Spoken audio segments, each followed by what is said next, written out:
Eftalilar.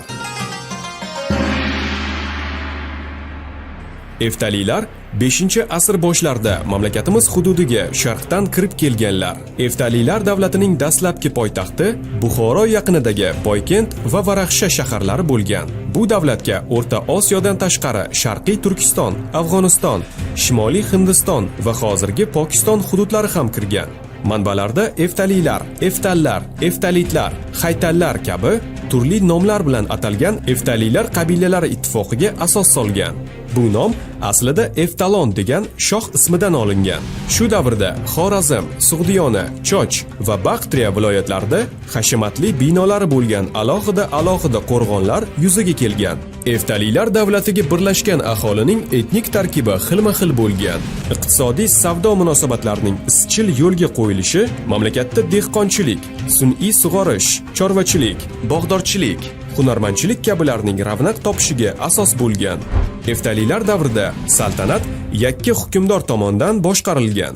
Taxt avloddan avlodga o'tmay shu suloladan kim loyiq deb topilsa, o'sha taxtga o'tirgan. Nomzodni aniqlab taqdim etadigan kengash ham mavjud bo'lgan. Bu kengash sulolaning mo'tabar kishilari hamda saltanatning obro'li ayonlardan tarkib topgan. Viloyatlarda boshqaruv mahalliy xonadonlar tomonidan olib borilgan.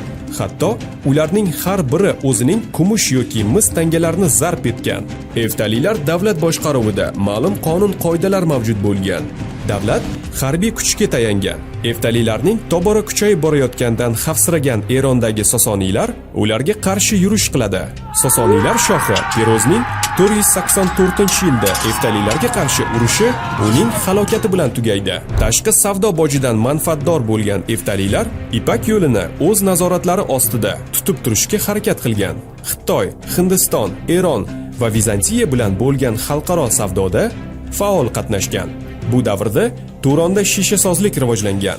Shishalar rangdorligi, yarqiroqligi va tiniqligi jihatidan Vizantiya shishasidan ustun turgan. Xitoy imperatorlari o'z saroylarini bezatishda Turondan keltirilgan rangli shishadan foydalanganlar. Eftalilar asosan Zartushtiylikka e'tiqod qilishgan. Shuningdek, davlatda tangrichilik, buddaviylik, moniylik, mazdakiylik e'tiqodlari ham tarqalgan. Shaharlarda Nestorianlar va yahudiylar jamoalari ham bo'lgan. Turon aholisining madaniy an'analari qo'shni mamlakatlar tasviriy uslublari bilan uyg'unlashib, 4-5-asrlar madaniyatining shakllanishida mustahkam poydevorga aylangan. Eftalilar ulkan hududda boshqaruvni qo'lga kiritgach, obod dehqonchilik vohalari, rivojlangan shahar va qishloqlarni bog'lab turuvchi savdo yo'llariga ega bo'ldilar. Eftalilar davlatida shaharlar juda ko'p bo'lgan. Shu boisdan 568-569-yillarda Vizantiya imperatori huzurida bo'lgan turk elchisi imperatorning Eftalilar shaharlarda yashaydilarmi yoki qishloqlardami degan savoliga ular shaharlik sulolalar oliy hazratlari deb javob bergan.